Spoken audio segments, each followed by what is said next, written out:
Last time हमने angle of deviation करा था ना, angle of deviation in reflection एक क्वेश्चन भी करा था, और उसमें मैंने बताया था कि आपको जहां भी रिफ्लेक्शन होगा, जो भी डेविएशन आता है, उसमें आपको उसकी डायरेक्शन बतानी जरूरी है कि अगर वो जितने डिग्री भी घूमी है तो क्लॉकवाइज या एंटी क्लॉकवाइज, है ना। तो चलो एक और क्वेश्चन करते हैं इसी तरह का। एक मिनट ये हो गए, एक मिनट ये, दोनों 90 डिग्री पे, ठीक ना। एक रेस हमने इस तरह से डाली है किसी एंगल थीटा पे,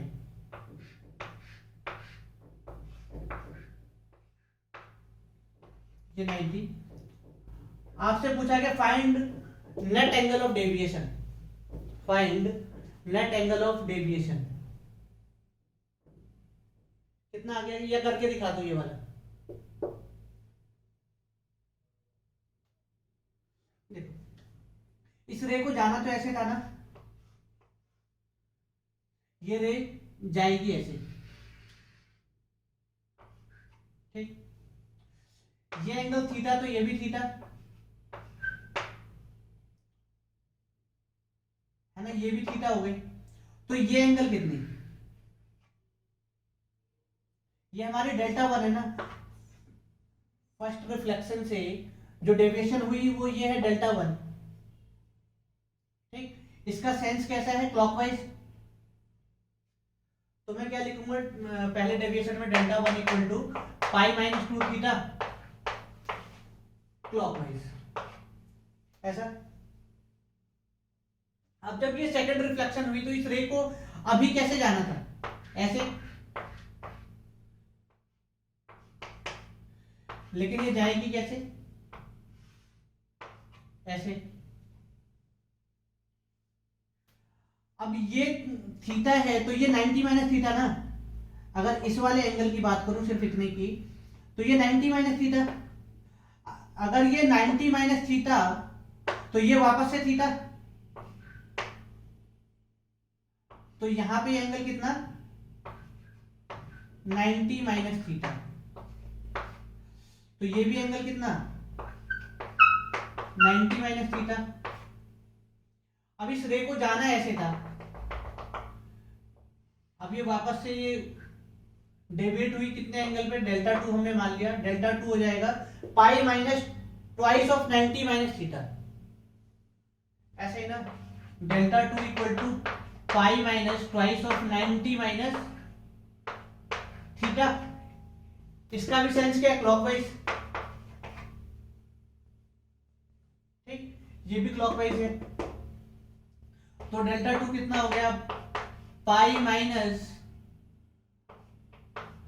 2 इंटू 90 180 ना, 180 पाई ही लिख लेते इसे भी, और ये हो जाएगा plus two theta, pi pi cancel, delta two equal to आ गया हमारा टू थीटा। क्लॉकवाइज, दोनों क्लॉकवाइज है तो इन्हें ऐड कर दो, जब दोनों की डायरेक्शन सेम होती है तो ऐड कर देते हैं ना। तो delta net equal to delta one plus delta two, delta net equal to delta one plus delta two, ये हो जाएगा pi minus two theta plus two theta, two theta cancel, तो कितना आ गया पाई, क्लॉकवाइज, ठीक ना। ये तो क्लियर ना। एक और क्वेश्चन दू इस तरह का,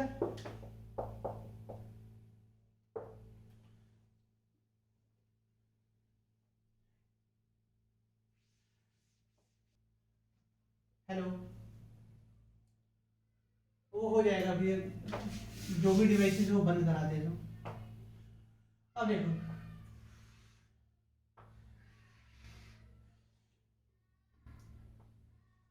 एक मिनट से थोड़ा बड़ा बनाता हूँ।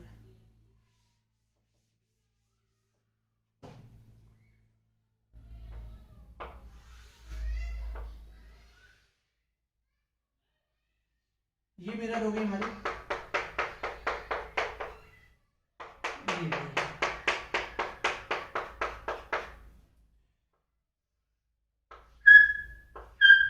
ये ये एंगल थीटा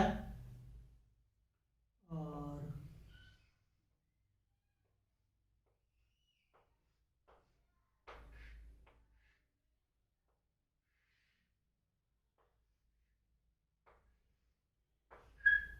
ये एंगल भी थीटा। ठीक, ये इंसिडेंट रे है। तो आपको बताना वही net angle of deviation, find net angle of deviation.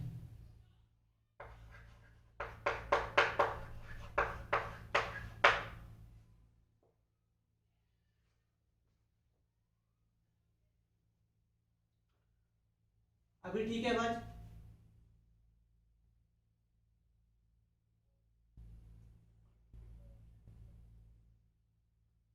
मतलब कुछ और प्रॉब्लम है फिर, क्योंकि डेटा स्पीड की कभी प्रॉब्लम आई नहीं इसमें। आज क्या 13 है ना, 13।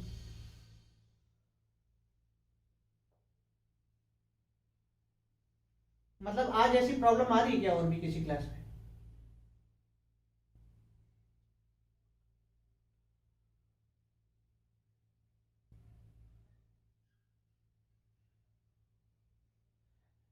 जूम में तो मुझे ज़्यादा दिक्कत लगती है। गूगल मीट पे मुझे कभी शिकायत लगी नहीं, आवाज़ कभी कटती नहीं थी। चलो कोई नहीं, नेक्स्ट उससे मैं क्या कहते हैं जूम मीटिंग से भी करा दूंगा।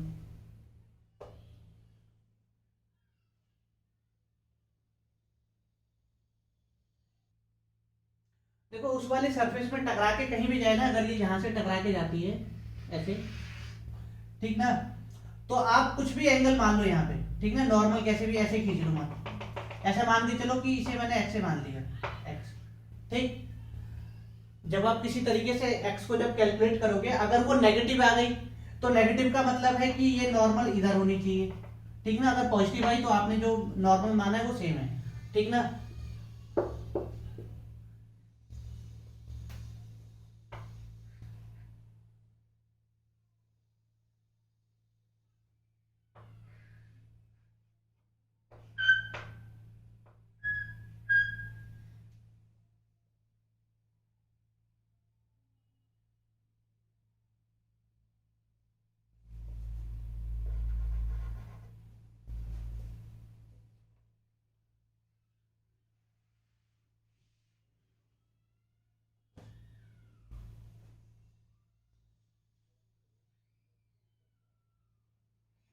डेल्टा टू देखो, ये रे ऐसे गई, ये तो निकल गया होगा आपका delta one equal to pi minus two theta clockwise. ठीक, अब देखो ये थीटा, ये 90 माइनस थीटा, 90 माइनस थीटा, ये थीटा, ये 90 माइनस थीटा, तो कहानी तो यहीं खत्म हो गई। ये कितनी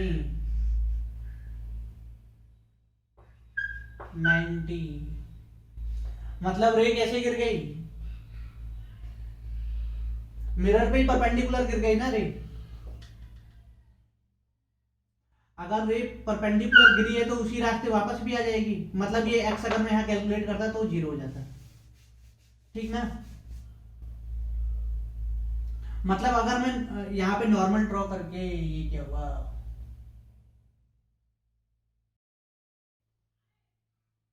हेलो, अब ये अगर 90 डिग्री पे गिरी है तो ये वापस इसी पाथ पे रिटर्न हो जाएगी, ठीक। अब सीधी सी बात है, नॉर्मल तो यही है। ये क्या हो रहा है फिर दोबारा लाइट कट गई, सॉरी आज पता नहीं क्या हो रहा है ये लाइट। हेलो, अब देखो ये रे सीधी अपने पाथ से सीधी टकरा के वापस आ गई ना, नॉर्मल यही है। अब इसमें तो कुछ भी मान लो, डेल्टा वन को, delta two, sorry delta one तो निकाल चुके हो, डेल्टा टू, या तो इसे पाई डिग्री क्लॉकवाइज मान लो या एंटी क्लॉकवाइज मान लो, दोनों ही चलेगा, ठीक ना। ठीक ना, पाई को कुछ भी मान सकते हो, इसे पाई ऐसे घुमा लो या ऐसे घुमा लो, कोई फर्क थोड़ा ही पड़ रहा है। तो क्या हो जाएगा, delta two equal to pi degree. चलो इसे क्लॉकवाइज ही मान लेता हूं, ठीक ना। अब ये रही यहां से टकरा के क्या वापस यहां गई। अब इसे जाना कैसे था, ऐसे। अब ये गई कैसे, ऐसे, ऐसे ही ना। तो ये आपकी डेल्टा थ्री हो गई। डेल्टा थ्री है एंटी क्लॉकवाइज, ठीक। अब एंगल ऑफ इंसिडेंस थीटा, तो two theta pi minus two theta, तो डेल्टा थ्री आपकी हो गई pi minus two theta anti clockwise. जब आप डेल्टा नेट की बात करोगे तो डेल्टा नेट क्या हो जाएगा, delta one plus delta two plus delta three, delta one pi minus two theta, ये पाई, और डेल्टा थ्री क्या minus pi minus two theta. तो इससे तो ये टर्म कैंसिल हो जाएगा, बच गया पाई। अब पाई को आप कुछ भी लिखो, क्लॉकवाइज या एंटी क्लॉकवाइज कोई फर्क नहीं पड़ता। क्या ये क्लियर है ना। देखो अब इसमें पता है हम गलती क्या करते हैं कि यहां पे जब टकराती है ना तो वापस यहां नहीं लेके जाते। क्योंकि टेस्ट में मैंने जब टेस्ट लेता हूं तो मैक्सिमम बच्चों की यही गलती होती है कि थर्ड रिफ्लेक्शन नहीं लेते, क्योंकि जब वो टकरा के वापस आएगी तो यहां टकरा के फिर जाएगी, तो यहां पे डेल्टा थ्री भी आ जाता है, ठीक ना। तो डेल्टा नेट हो गया पाई। मैं सच बताऊं, मुझे मीट पे आज तक कभी कोई दिक्कत नहीं लगी यार। बहुत टाइम हो गया गूगल उस पे क्या कहते हैं, जूम मीटिंग पे मुझे लगती थी दिक्कत कि जूम दो काम करता है, या तो आपको बिल्कुल बढ़िया स्क्रीन दिखाएगा या फिर छोटी कर देगा स्क्रीन को। तो शुरुआत में मुझे जूम जूम में बहुत दिक्कत हुई थी, तो मैंने जूम यूज करना ही छोड़ दिया था। मीट मुझे इसलिए अच्छा लगता था कि इसमें वॉइस कभी ब्रेक नहीं होती थी। आज मैं फर्स्ट टाइम देख रहा हूँ वॉइस ब्रेक हो रही है, नहीं तो इससे वॉइस ब्रेक नहीं होती थी कभी। हाँ, देखता हूँ फिर यूज करके देखता हूँ, मुझे एक साल से ऊपर हो गए। क्योंकि इसका मुझे यही सबसे बढ़िया लगा था कि इसमें वॉइस ब्रेक नहीं होता था। ये अगर नेट अगर धीमा हो जाए ना तो ये थोड़ी क्वालिटी डाउन कर देता, लेकिन स्पीड नहीं, मतलब वॉइस नहीं कटने देता था। जूम को भी फिर ट्राई करते नेक्स्ट क्लास में। देखो मेरा सबसे मेन जो चीज होता है कि स्टूडेंट को प्रॉब्लम नहीं होनी चाहिए।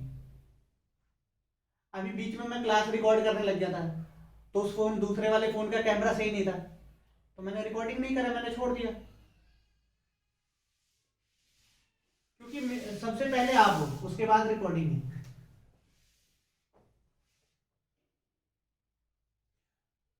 एक और क्वेश्चन करते हैं इसमें, चलो एक और लास्ट करते हैं, फिर रोटेशन ऑफ मिरर पे आते हैं।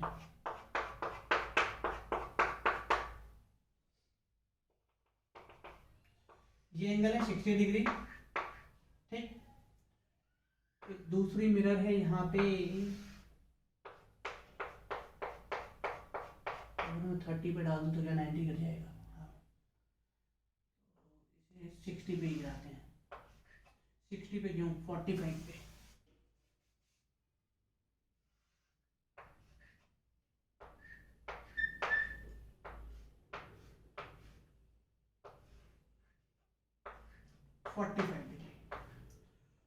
Find net angle of deviation.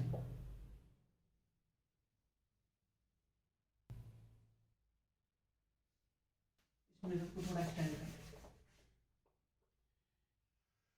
ये तो याद है ना, प्लेन मिरर को आप एक्सटेंड कर सकते हो।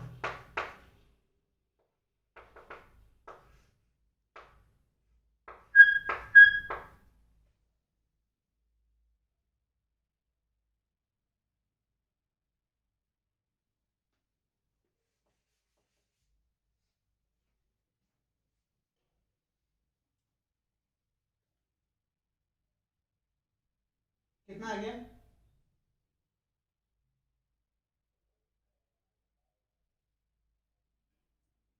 तो ये हो गया आपका 90 बचेगा।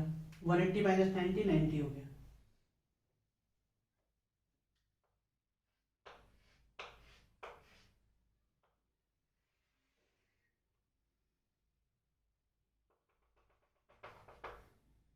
ये भी 45,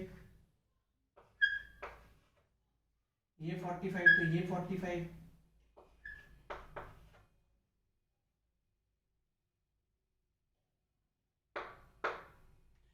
तो ये कितना है 75 ना।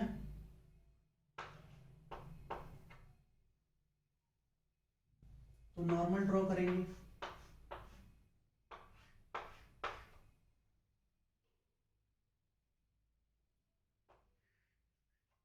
तो ये 15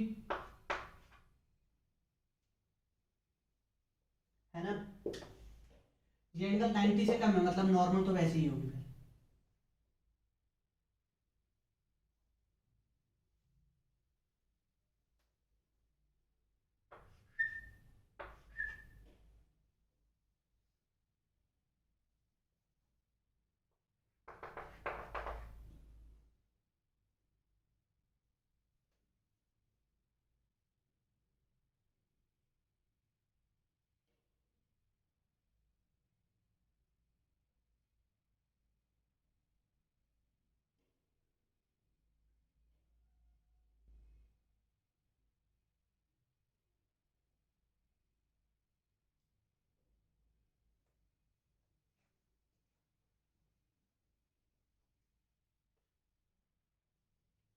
हो गया। हाँ, π-30। अच्छा, ये क्लॉकवाइज हो गया। ये वाला किधर है, एंटी क्लॉकवाइज ना। Δ1 90 डिग्री एंटी क्लॉकवाइज। ये वाली ये ऐसे गई, ज़्यादा हो गया, 15 डिग्री है ना ऐसे। तो Δ2 हो गई 150 डिग्री क्लॉकवाइज। तो नेट कितना, 150 माइनस 90 ना। हाँ, 60 डिग्री क्लॉकवाइज। ये तो क्लियर ना।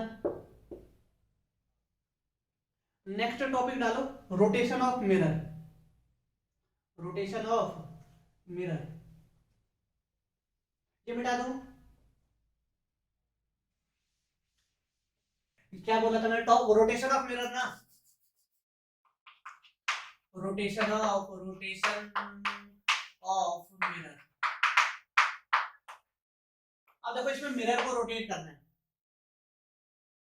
इंसिडेंट रे को फिक्स करके रखना है, ठीक ना। अब जैसे ये हो गया,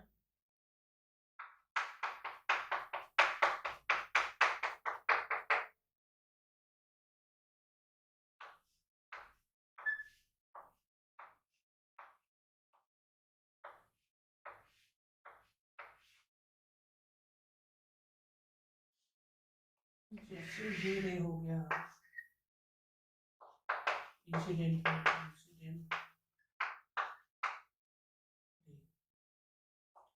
ये एंगल है आई, और ये टकरा के गई ऐसे एंगल।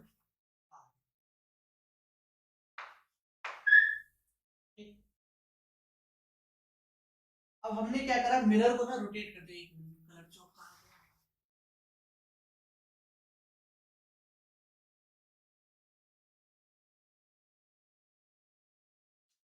चलो कोई नहीं, कलर चौक चौक होता ना तो थोड़ा और बेटर लगता है। चलो कोई, देखो ये हो गया। अब हमने मिरर को क्या करा, रोटेट करा बाय एन एंगल अल्फा। ठीक, मिरर को हमने ऐसे रोटेट कर दिया, कोई एंगल अल्फा। तो क्या इसकी नॉर्मल भी तो रोटेट हो जाएगी ना। लेकिन अगर पहले वाले केस की मैं बात करूं तो I इक्वल टू आर है, ठीक ना। अब देखो, इसकी नॉर्मल ऐसे हो जाएगी ना, नई वाली, ये अगर एम एम डैश है तो ये एम एम डैश इसकी नॉर्मल हो जाएगी।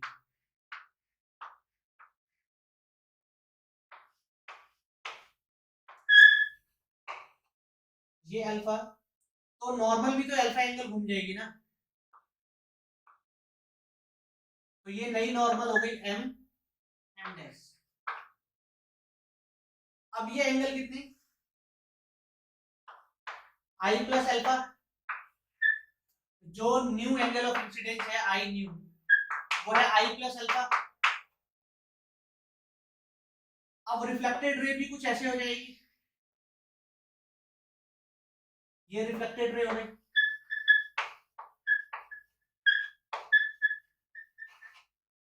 ये पहले कंडीशन में थी 1, अब ये 2, ठीक ना, ये भी रिफ्लेक्टेड रे, रिफ्लेक्टेड ही है, लेकिन ये पहले केस में है,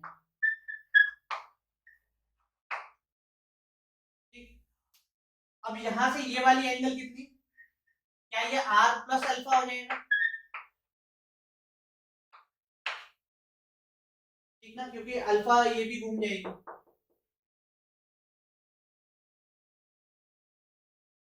ठीक। तो r म्यू हो गई r प्लस अल्फा, ठीक। ये एंगल कितना होगा, ये वाला एंगल,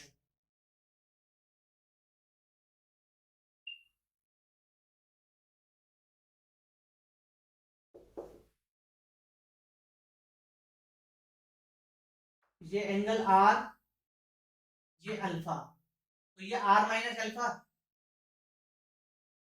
नॉर्मल, और ये पहले वाले रिफ्लेक्टेड रे के बीच में r माइनस अल्फा ना, तो ये वाला जो एंगल है ये कितना हो जाएगा, इसे मान लेते हैं, ये एंगल मान के चलो ये x है, तो x इक्वल टू हो जाएगा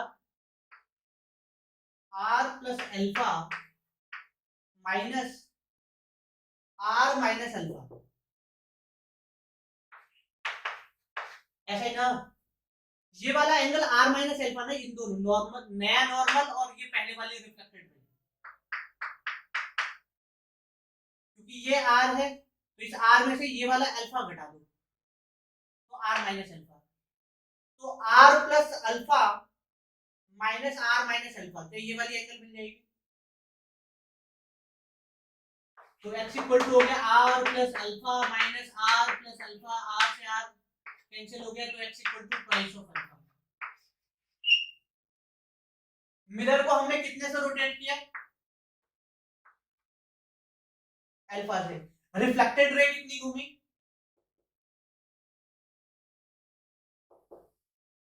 2 अल्फा ना,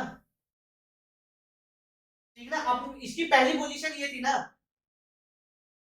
जब मिरर इस वाली पोजीशन में थी, मिरर ये तो मैं मान चुका हूं, ये m1 पोजीशन में थी मिरर, तो अब रिफ्लेक्टेड रे ये थी, जैसे ही मैंने मिरर को घुमाया, मिरर को अल्फा घुमाया और इस मिरर को m2 पोजीशन में ले गया, तो रिफ्लेक्टेड रे अब यहां आ गई,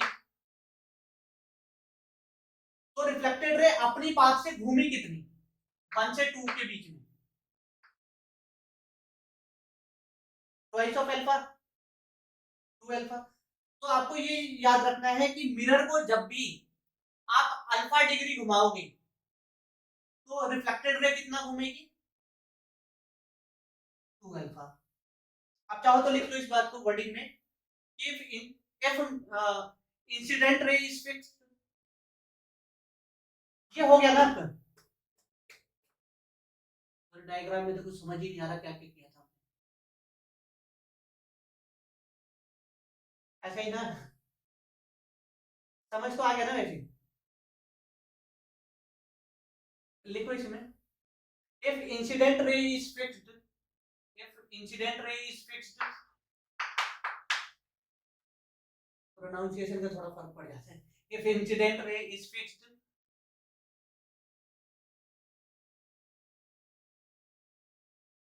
if we rotate mirror by an angle alpha,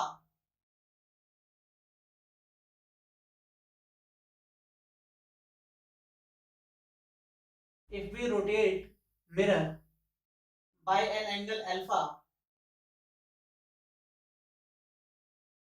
then reflected rays rotate by 2 alpha, then reflected ray is rotates by 2 alpha in the same sense, same sense मतलब जिधर mirror घुमा रहे हो उसी डायरेक्शन में रिफ्लेक्टेड रे भी घूम रही है, if incident ray is fixed, if mirror is rotated by an angle alpha, then reflected ray is rotated by an angle 2 alpha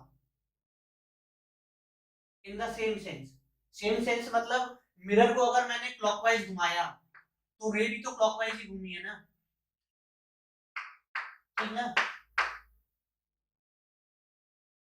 चलो इस पे एक न्यूमेरिकल कर लेते हैं।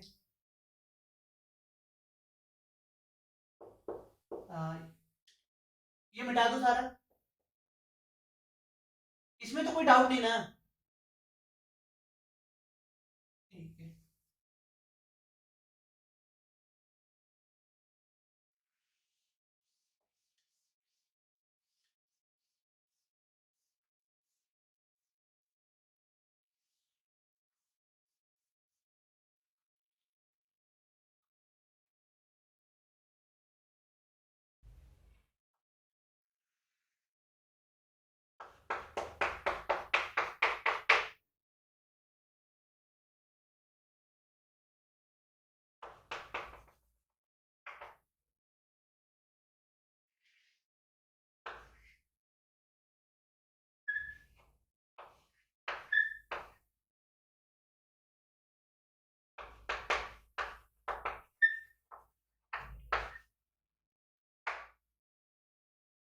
ये हो गया incident ray, incident ray, incident ray. Question लिखो, at what angle, at what angle, at what angle mirror should be rotated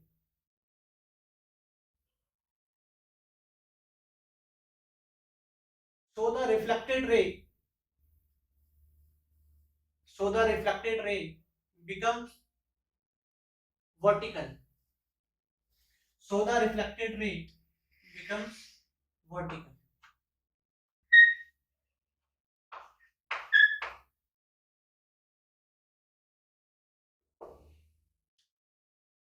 question clear था? मतलब रिफ्लेक्टेड रे को कैसे करना है, वर्टिकल। अब वर्टिकल मतलब किसी भी डायरेक्शन में, मतलब इसे या तो ऊपर की तरफ ले जाओ या नीचे ले जाओ, बस वर्टिकल होनी चाहिए।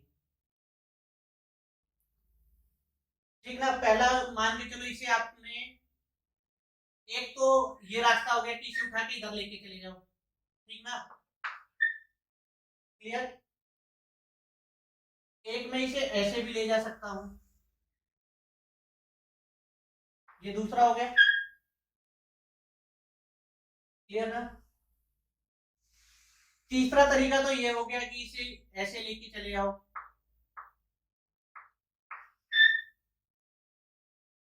और चौथा तरीका इसे ऐसे लेके ऐसे चले जाओ, क्लियर ना। अब इन चारों में देखो कितना कितना रोटेट करना है, इसमें से दो आंसर सही होंगे, दो आंसर गलत होंगे। पहले वाले में कितना एंगल घुमाना है, इसे 60 डिग्री, रिफ्लेक्टेड रे को 60 घुमाना है तो मिरर को कितना घुमाना पड़ेगा, हाफ, 30 डिग्री। अब रे को घुमा किस डायरेक्शन में रहे हैं, एंटी क्लॉकवाइज, तो मिरर को भी घुमाना पड़ेगा एंटी क्लॉकवाइज। तो पहला एंगल हो गया अल्फा 1, कितना, 30 डिग्री, क्या एंटी क्लॉकवाइज, ठीक। अब दूसरे में देखो, दूसरे में कितना घुमाना है रे को,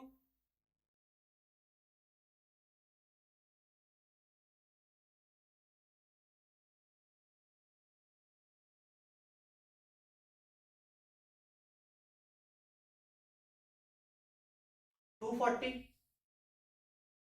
80 प्लस 60, हाँ 240। तो मिरर को कितना रोटेट करना है, 120। अल्फा 2 इक्वल टू आ गया 120 डिग्री। ये भी एंटी क्लॉकवाइज है,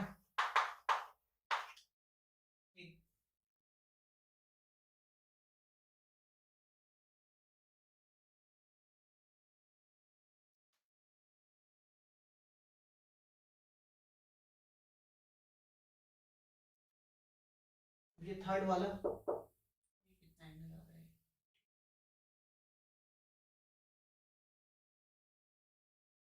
120, 60, अल्फा 3 आ गया 60 डिग्री, क्लॉकवाइज, ठीक है। 4,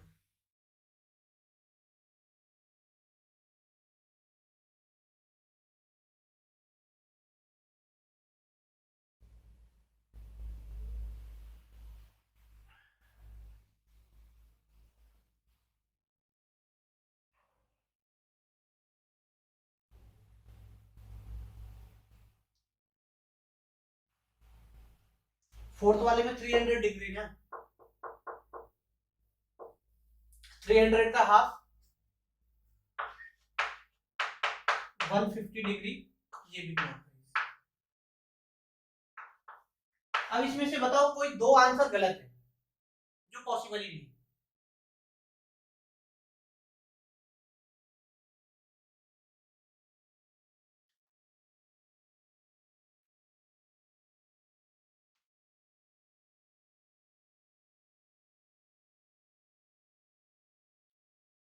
पहला तो देखो पॉसिबल लग रहा है, मिरर को 30 ऐसे घुमाना है तो रे सीधा इस रिफ्लेक्टेड सरफेस पे पड़ेगी, ये रिफ्लेक्टिव सरफेस जो है इस पे रे पड़ेगी, मतलब ये ट्रू है। अब मिरर को एंटी क्लॉकवाइज 120 घुमाओ, 120 घुमाएंगे, ये 90 ना, 90 30, अच्छा मिरर ऐसे ही हो जाएगी, ऐसा ही ना। तो इसका मतलब हाँ इसके रिफ्लेक्टेड सरफेस पे क्या हो रही है, रे गिर रही है, तो 1 भी सही है और 2 भी सही है। अब क्लॉकवाइज 60 डिग्री घुमा के देखो, ये एंगल कितना, 30 ना, क्लॉकवाइज आप इसे 60 घुमा रहे हो, बैक सरफेस पे रे पड़ेगी, क्लियर ना। इसे जैसे ही आप 60 डिग्री घुमाओगे, मान के चलो आपने ऐसे घुमा दिया, तो ये तो बैक सरफेस पे पड़ गई ना, तो थर्ड वाला गलत, ये नहीं हो सकता। और 150 जब ये 60 पे ही पलट गई है तो फिर 150 पे भी तो कुछ नहीं होगा, 150 का मतलब ये ऐसे हो गई इस वाले रेट पे, है ना, और ये भी बैक सरफेस ही है, तो 150 भी, ये भी नहीं हो सकता। तो इसके दो आंसर सही है, 30 और 120, क्लियर ना। चलो इसी सेम क्वेश्चन में एक और पॉइंट लिखो, इसमें चारों आप बता देना सही वाला कौन सा गलत वाला कौन सा, ठीक ना। At what angle mirror should be rotated, at what angle mirror should be rotated so reflected ray becomes horizontal, so reflected ray becomes horizontal, ये मिटा दो ना diagram, so reflected ray becomes horizontal।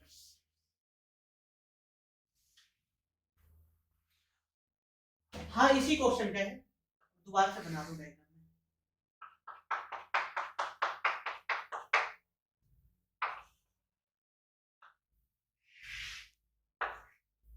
60 degree,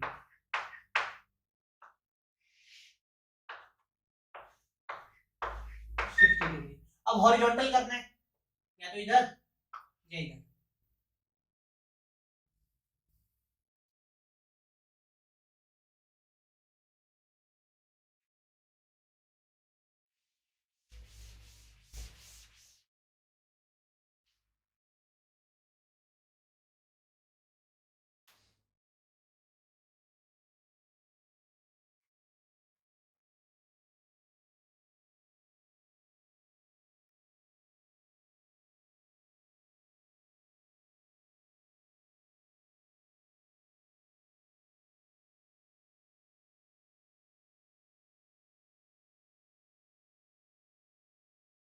पहले में 30 घुमाना है हमें, इस रे को उठा के यहाँ लेके आना, तो मिरर को कितना घुमाना पड़ेगा,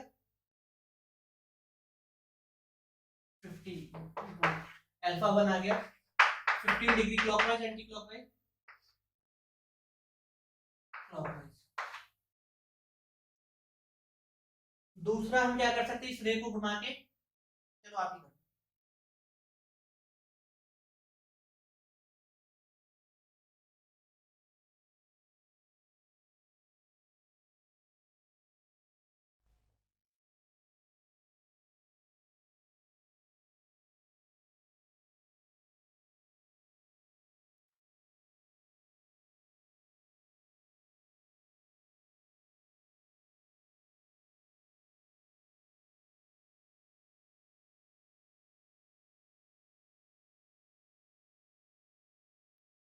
105 मतलब ये 30, ये 210 हो गया। ठीक, 105, 105 डिग्री।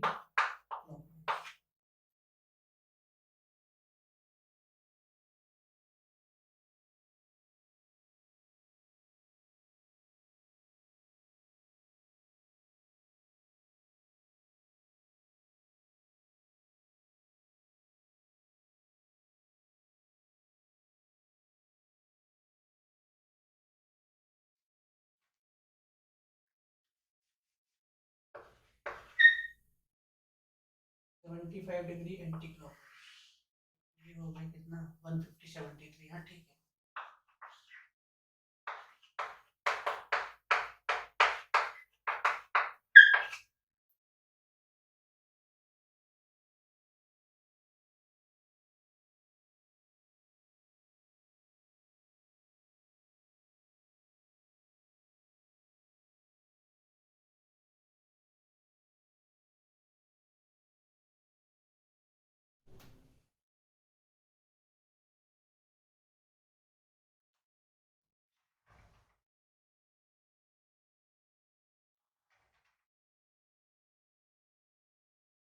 One sixty five. आज ही मैं चौक के डब्बे लेके आया हूँ, कलर रंगीन, मुझे लगा थोड़ा अच्छा इफेक्ट पड़ेगा इसमें। पता नहीं, बच्चे के डर से रखना पड़ता है ना, वो लेके वो सारे डब्बे खोल के तोड़ ताड़ के टुकड़े करके रख देता सबके। अभी रोक रखा, नहीं तो वो परेशान करके आ जाता है, उसे बार बार नया चौक चाहिए होता है सर। 165 डिग्री कितना हो गया ये, एंटी क्लॉकवाइज ना। अब इसमें से बताओ कौन से दो आंसर सही है, कौन से दो गलत है।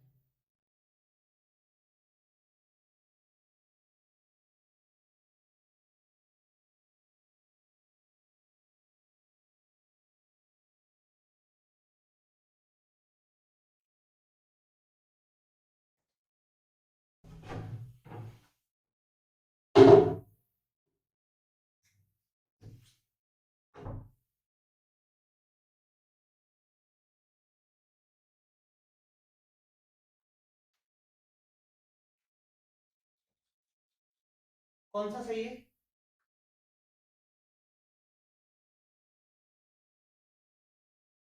पहला तो 15 क्लॉकवाइज है, आप 15 डिग्री आप घुमा सकते हो, क्योंकि 30 तक तो मैक्सिमम क्लॉकवाइज घुमाया जा सकता है। ये ठीक है।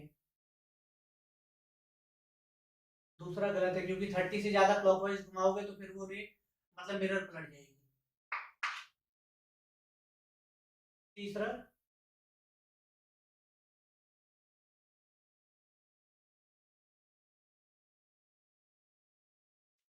एंटी क्लॉकवाइज कितना, 75। हाँ 75 घूम सकती है मिरर तो, ये ठीक है। तो फिर ये गलत है, ठीक ना। 165 घुमाते ही वो मिरर कुछ यहाँ पहुंच जाएगी, ऐसे ही ना, उसका रिफ्लेक्शन नहीं होगा। तो ये दोनों सही, ये तो क्लियर ना।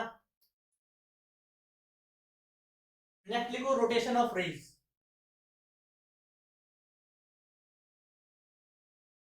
हाँ, रोटेशन ऑफ इंसिडेंट रे लिखो, रोटेशन ऑफ इंसिडेंट।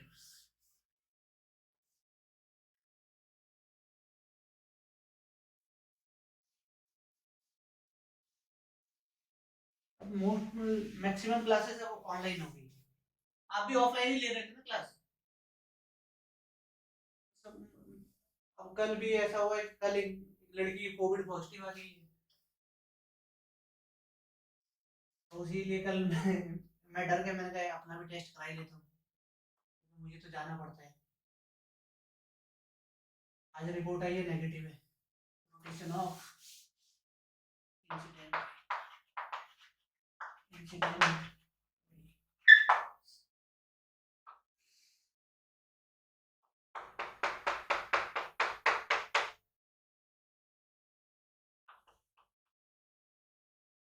और एक नहीं, मुझे मेरे 3 स्टूडेंट कोविड पॉजिटिव आ चुके हैं।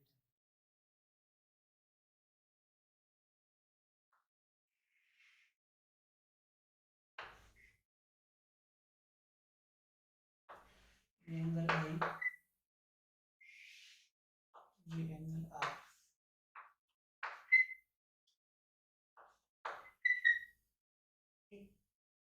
अब देखो, अब मैंने इंसिडेंट रे को रोटेट किया,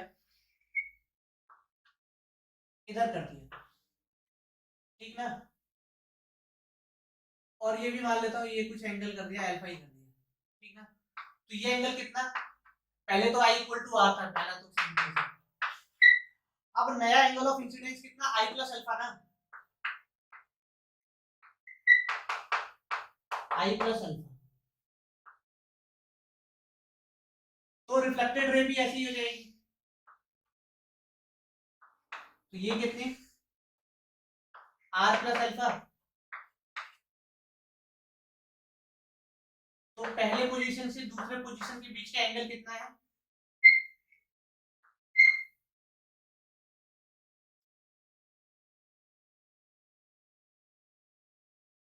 ये वाला एंगल। तो R plus alpha minus R, R new equal to R plus alpha. अगर ये रोटेशन इस एंगल एक्स की बात करें तो X equal to R plus alpha minus R, तो अल्फा ही ना।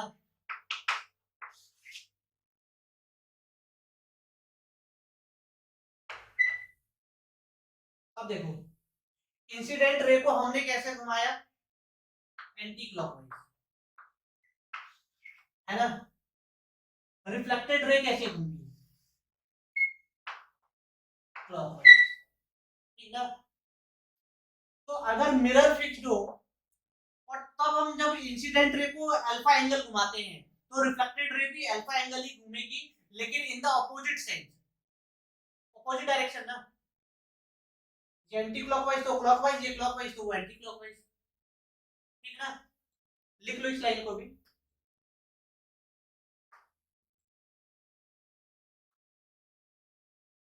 Rotation of incident ray,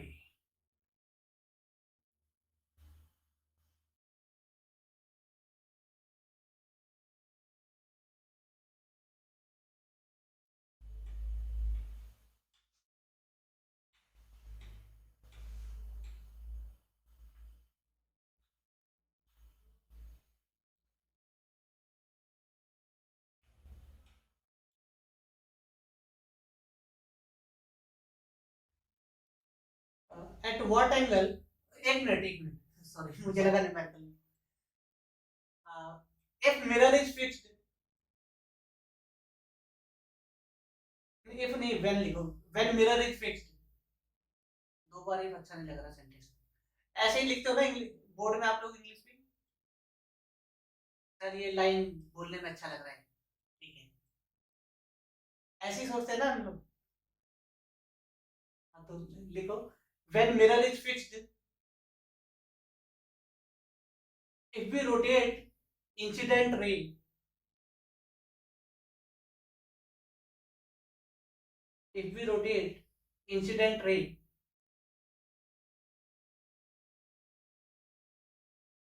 by an angle alpha,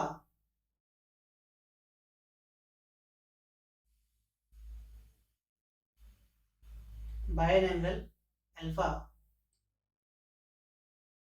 then reflected ray, then reflected ray is also rotated by an angle alpha, but in the opposite sense.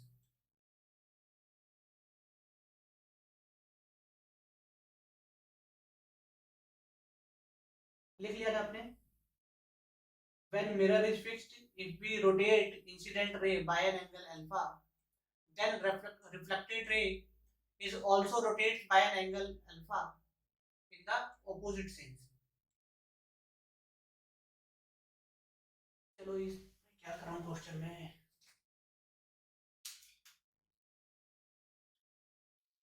इसके बाद class भी है कोई, time तो वैसे हो चुका है, मैं सोच रहा हूँ कि कहीं आपको ऐसा ना हो कि लेट हो जाए, ये क्वेश्चन करा दो इस पे।